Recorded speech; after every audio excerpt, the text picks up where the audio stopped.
Assalamualaikum warahmatullahi wabarakatuh. Waalaikumsalam warahmatullahi wabarakatuh. Kita kedatangan tamu dari jauh, dari atas. Itu memang ciri khasnya. Iya betul Pak. Bagian dari karakter Japanese kita. Itu ada isinya. Iya pasti Pak. Isinya ada rambutnya di sini. Namanya Pak Ririn, tapi nama lengkapnya siapa? Ririn Haryanto Pak ya. Tapi orang lebih cenderung itu nyebutnya itu Pak Ririn gitu ya. Iya betul. Kalau lahir di mana Pak?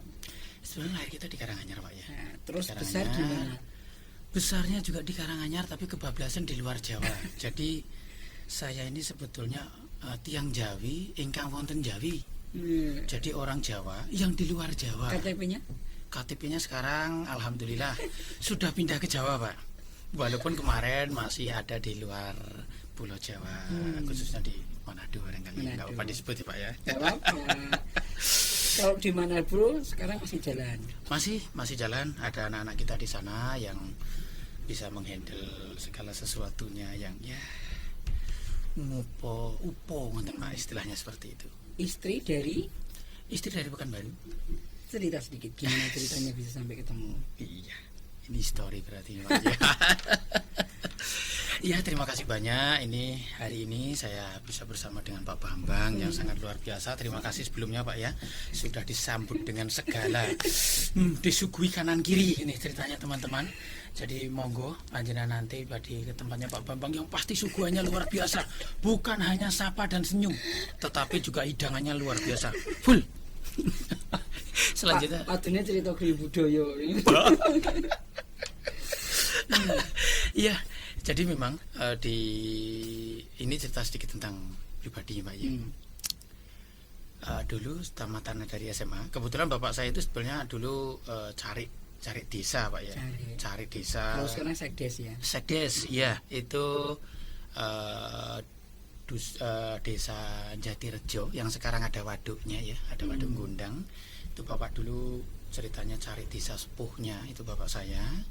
Kemudian di era tahun 80-an itu ada yang namanya transmigrasi bedol desa. Nah, bagian dari itulah bapak saya yang harus menggawangi saudara-saudara kita yang waktu itu ditransmigrasikan dan dipindahkan ke Pekanbaru khususnya. Itu ada di desa Majapahit, sekarang menjadi suatu tempat yang sangat luar biasa, bahkan dari TK sampai universitas sekarang sudah ada. Jadi bapak saya dulu di sana yang jadi kepala desa sepuhnya juga akhirnya. Jadi cari di sana berdua sak desa yo tetap wongnya itu sama. Satu desa, sebagian. Jadi yang kawula mudanya Pak. Oh gitu. Yang kawula mudanya yang diberangkatkan ke Pekanbaru. Lah orang tuanya enggak? Orang tuanya masih ada stay di Jawa. Maklum, zaman dulu itu program KB rasanya belum berhasil Pak waktu itu nggih. Jadi satu rumah itu bisa sampai sekian anak begitu. Terus bapaknya itu di sana jadi lurah. Iya. Lurah merangkap cari desa waktu itu Pak. Loh. Itu, karena belum ada. Karena memang desa baru Pak. Desa baru, dan kebetulan tahun 90-an 93 saya tamat belajar SMA saya di Karanganyar. Saya berangkat ke Pekanbaru. Ya, saya dulu SMA saya ada di SMA Semia Wikarya Karanganyar. Barangkali untuk alumni tahun 92, 93, 94 mudah-mudahan saya masih bisa mengenal panjenengan semuanya. Barangkali seperti itu Pak ya. Kemudian saya meneruskan studi saya lagi ke Pekanbaru. Ya walaupun statusnya waktu itu perantauan Pak Bambang. Jadi ya harus mencari penghidupan dan pendidikan. Jadi mencari ilmu dengan pendidikannya, mencari ilmu sekaligus mencari hidup. Seperti itu Pak Bambang. Akhirnya ketemu sama istri? Akhirnya ketemu dengan istri. Jadi sebetulnya selain istri itu jiwa penyelamat saya Pak. Wih, cie. Pura-pura nggak denger dia. Makanya kemana-mana kita bawa Pak Bambang. Itu bahasanya tuh Dewi Fortuna gitu ya. Jadi bagaimana kesulitan saya di perantauan itu dengan tingkat kesulitan yang sangat luar biasa, saya dipertemukan dengan Dewi Fortuna ini. Makanya kemana-mana sampai dengan saat ini ke tempat Pak Bambang sekarang ini pun saya bawa. Wah. Ya terus gimana ceritanya akhirnya di Manado? Nah ini begini Pak, jadi barangkali mungkin sedikit cerita lagi nih akhirnya Pak, ini story ya, story aja Pak yang ringan ya. Jadi waktu itu saya kuliah sambil kerja, dan kerja saya di Matahari ya Pak ya, di Matahari Department Store. Bagian saya adalah visualisasi, bagian visual yang harus menggarap interior dan sebagainya. Kemudian waktu saya menggarap itu di Citra Plaza, sampai saat ini juga plasanya masih ada. Saya ketemu dengan beliaunya yang punya langsung PT Vigano Cipta Perdana, dan sama beliaunya saya ditarik ke PT Vigano Cipta Perdana, masih di bidang saya waktu itu untuk visual interior, walaupun kuliah saya itu di komputer zaman dulunya seperti itu Pak ya. Jadi memang di mana dulu? Iya, masih ingat nggak kuliahnya di mana? Nggak usah disebut aja Pak ya. Malu Pak, Diami Pak. Ya Diami Pekanbaru Pak ya. Jadi memang habis itu kita direkrut sama perusahaan. Karena kebablasan tadi Pak, akhirnya pelajaran saya agak sedikit terkatung-katung. Ya, Saya dikat aja. Ini dikat aja. Oh ya siap. Atau maksudnya nggak apa boleh? Oh enggak, jadi kata aja. Yang untuk PT aja Pak ya. Untuk PT, kemudian kita direkrut oleh PT Vigano Cipta Perdana.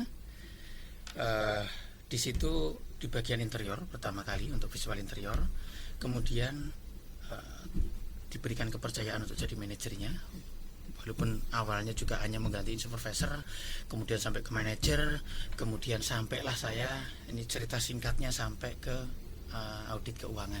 Wah. Yang dari situlah tahun 2098 ya Pak ya, 98 waktu Indonesia mungkin juga mengalami krisis moneter, ya hampir sama dengan saat ini. Waktu itu saya sudah harus keliling Sumatera. Waktu itu ada Medan, kemudian Padang, Palembang, Jambi,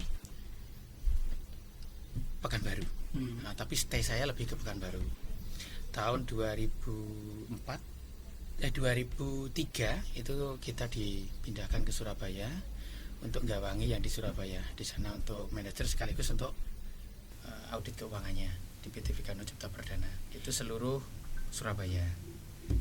Baru tahun 2005 dikarenakan khususnya di wilayah timur, ini Manado, Makassar dan sebagainya, itu perlu juga penanganan. Akhirnya saya dikirimlah ke Manado sampai dengan saat ini. Waktu di Surabaya sempat bolak-balik ke rumah yang di Kemuning nggak? Karanganyar nggak? Mudah-mudahan tidak Pak. Waktu itu baru saya di Surabaya itu kurang lebihnya 3 tahun. Itu pernah pulang 2 kali.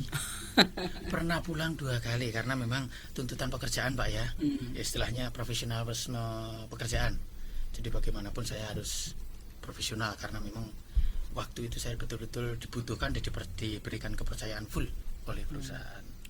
Kalau yang di Manado itu perusahaan apa? Kalau di Manado ini sebetulnya awalnya kita bergabung dengan PT Vigano Cipta Perdana. Tapi di tahun 2007-2008 itu saya mulai mencoba untuk membuka usaha sendiri, dan terima kasih banyak ke Bapak Edian saya sudah mensupport saya, ini owner dari PT Vigano Cipta Perdana, dan sampai saat ini mudah-mudahan dengan bimbingan beliaunya juga dan kawan-kawan semuanya saya masih bisa untuk berusaha di Manado. Dan di tahun 2017 sampai sekarang ini 2017-2018 ini saya mulai mengembangkan lagi Griya Budaya. Pulangnya ke Kemuning tahun berapa?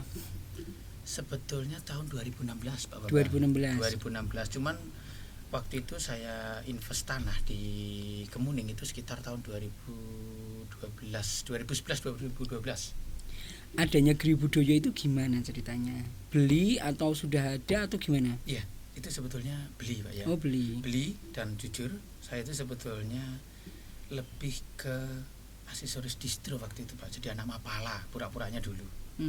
Sukanya lebih ke arah pecinta alam. Cuman begitu saya pulang ke Jawa, kemudian bapak saya memesankan sesuatu yang harus beliau mengatakan bahwa wong Jawa aja nganti ilang Jawanya. Dan waktu itu saya disuruh belajar ke Candi Sukuh dan Candi Ceto. Dan notabene mohon maaf, bahasa yang ditorehkan di Candi Sukuh dengan Candi Ceto itu bahasa simbol yang pastinya untuk Pak Joko barangkali beliaunya yang lebih paham betul tentang Candi Sukuh, tentang filosofi apa yang ada di Candi Sukuh. Ini mungkin nanti bisa komunikasi langsung dengan Pak Joko. Konsep kemudian griya budaya itu bagaimana di awal sampai akhirnya perkembangannya? Kalau untuk saat ini Pak ya, ini sebetulnya saya sudah mengucapkan terima kasih banyak ke Pak Bambang yang sudah bolak-balik ke sana memberikan support saya, liputan saya. Tanpa beliau yang ada di hadapan saya ini, terus terang saya bukan apa-apa. Karena ternyata the power of kepepet, harus dipepet dulu nih sama beliaunya baru saya mulai bergerak. Jadi kemarin-kemarin sebetulnya sudah diwelingin sama sesepuh Sita, orang tua saya. Cuman karena saya juga mesti ada kesibukan yang lain yang ada di luar sana, sampai dengan ini beliaunya ini datang ke tempat saya dan memberikan motivasi yang ini yang sangat saya kagumi dari beliaunya, bahwa tidak henti-hentinya mensupport saya. Akhirnya the power of kepepet saya mulai muncul Pak. Baru hari ini saya bisa sowan ke beliaunya, mudah-mudahan ini nanti dapat ilmu lebih banyak lagi. Dan tentunya ke pemirsa channelnya Pak Bambang ya, ini mudah-mudahan nanti griya budaya juga bisa dikembangkan lagi. Yang pasti atas saran-saran beliaunya ini, mudah-mudahan griya budaya nanti bisa berkembang lebih dari yang saya harapkan. Sepapringan, bagaimana kemunculannya?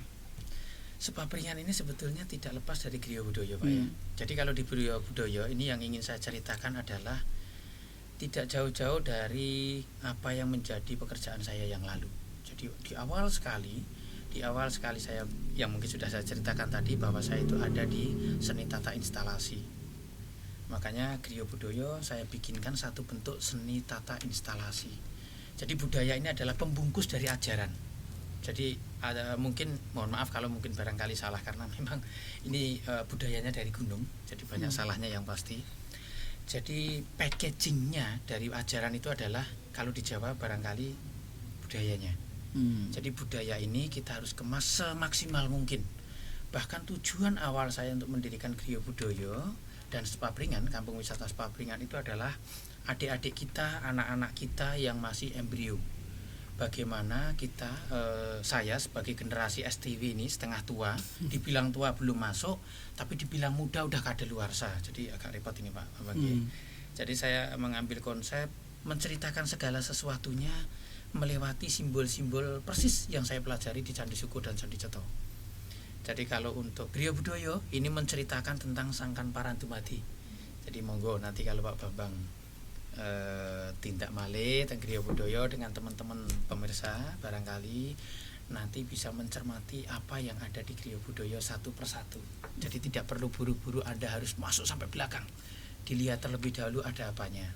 Di sana yang saya pastikan ada payungnya, kemudian ada cangkir dan kendinya, ada patung Semar Punokawannya, Semar Garing Petruk Bagongnya. Kemudian di situ juga ada kaca penggolo, ya, ada kaca besarnya. Kemudian ada aula, yang aulanya itu pintunya tidak lebih dari rumah masa depan kita nantinya. Horor Pak ya. Itu kalau suatu saat nanti kita pindah dunia, yang pasti kita akan melewati pintu itu. Dan kata sesepuh bini sepuh itu, alam di sana lebih luas dari alam Arjopodo. Jadi nek ora percaya rono sing terus nek anu kandhane Balior ini. Setuju Pak. Cuman bagi pemirsa siapa yang bersedia ini, saya ingin mendengarkan sebetulnya ceritaan. Kalau saya sih sabar. Jadi ya, kalau yang mau duluan atau observasi riset monggo. Ya itu akhirnya kemudian berkembanglah ke Sepapringan Pak. Itu juga nggak jauh-jauh dari hobi saya awalnya untuk menjaga kelestarian alam. Beli atau sudah ada? Oh semuanya kita aset yang ada di sini beli Pak ya. Aset yang di sini beli, dan alhamdulillah puji Tuhan, Tuhan memberikan kemurahannya. Setiap apa yang saya cita-citakan kok termasuk dengan invest tanah ini bisa kita bayar dengan tata cara yang unik dan kadang-kadang tidak terpikirkan lebih awal. Kalau misalnya ada yang mau datang ke Griya Budaya atau ke Sepablingan, kalau ke sana ada apa? Nah, jawabnya gimana? Nah, yang pastinya pertama, Anda pasti akan melihat dengan seperti saya sampaikan tadi, ada filosofi hidup tentang kehidupan dari sangkan paraning dumadi, dari mana kita berasal, kemana kita akan kembali. Seperti cincin yang saya pakai ini, jenang abang jenang putih, berarti jenangi dijenengi, berarti jenengi melaku sing lurus, mergane bakali jenat. Jadi bagian dari Jarwodoso, Pak, bukan filosofi ya. Jadi kalau di Griya Budaya yang pasti nanti akan Anda bisa lihat segala sesuatu yang ada di Griya Budaya. Dan yang kedua itu juga Anda pasti akan mendapatkan kuliner-kuliner yang khas Javanese banget. Wis, apa itu? Yang di situ nanti ada namanya nasi purnama. Wih. Wah, ini kan kayaknya juga belum ada, Pak ya. Jadi di pertengahan bulan Oktober ini silahkan saya pastikan nasi purnama ini, ya, menu purnama ini sudah ada. Isinya apa? Yang pastinya tidak jauh-jauh dari tata boganya Jawa. Nah, banget, Pak. Ya, jadi situ nanti ada masakan khas Jawa. Nanti kalau saya sebutin di sini kayaknya kurang spektakuler. Ya, jadi Anda dong. Biar nanti kalau yang datang ke sana itu ini. Oh, gitu. Siap, Pak Bambang. Jadi bagi Anda yang mau ke Griya Budaya, yang saya pastikan untuk kulinernya nasi purnama ini itu masakan khas Jawa Tengah. Boleh jadi Jawa juga ya, tapi yang pastinya Jawa Tengah. Itu sebagian ada nasi jagungnya juga ada. Kemudian ada botok, ada pelasnya. Kemudian ada urapnya. Juga ada oblok-oblok. Lah ini kalau oblok-oblok itu agak bingung ya. Oblok-oblok ini bagi Anda yang di Solo ini kadang-kadang masih agak bingung juga oblok-oblok itu apa kan gitu. Nanti harus dibuktikan dulu ke Griya Budaya. Baru lihat namanya oblok-oblok ini kayak apa gitu, Pak. Datang ya. Rugi kalau nggak datang. Nanti kalau ke Muning mampir. Nah, tempatnya gimana? Anjer-anjernya. Nah, ini untuk di Google Map itu tinggal Anda Sherlock aja Griya Budaya Kemuning, pastinya sudah ada di situ. Bagi Anda yang berkunjung langsung, itu Pasar Kemuning di Terminal Ngargoyoso. Anda belok kanan aja ke arah Paralayang. Di situ nanti sudah ada plang kami Griya Budaya Kemuning Gimika ya. Nah, jadi Anda masuk saja, begitu Anda menemui griya yang klasik ala tempo duluan dengan ciri khas ukiran Jawanya yang pastinya kita buat sedetail mungkin biar nuansa Jawa itu masih terasa, dan di situ pastinya ada tulisan Griya Budaya. Itu tempatnya, Pak. Sekali lagi, jadi yang pengen kulineran atau wisata yang berbeda, silahkan datang ke Griya Budaya di Kemuning. Tempatnya adem, asik, enak pokoknya. Dan di sana view-nya bagus, kemana-mana juga dekat. Terima kasih Pak Rin. Semoga kedatangannya, tripnya menyenangkan. Dari Kemuning. Terima kasih banyak Pak Bambang atas sambutan dan segalanya barangkali ini. Sering-sering aja saya diundang ya. Semoga bermanfaat. Assalamualaikum warahmatullahi wabarakatuh. Waalaikumsalam warahmatullahi wabarakatuh.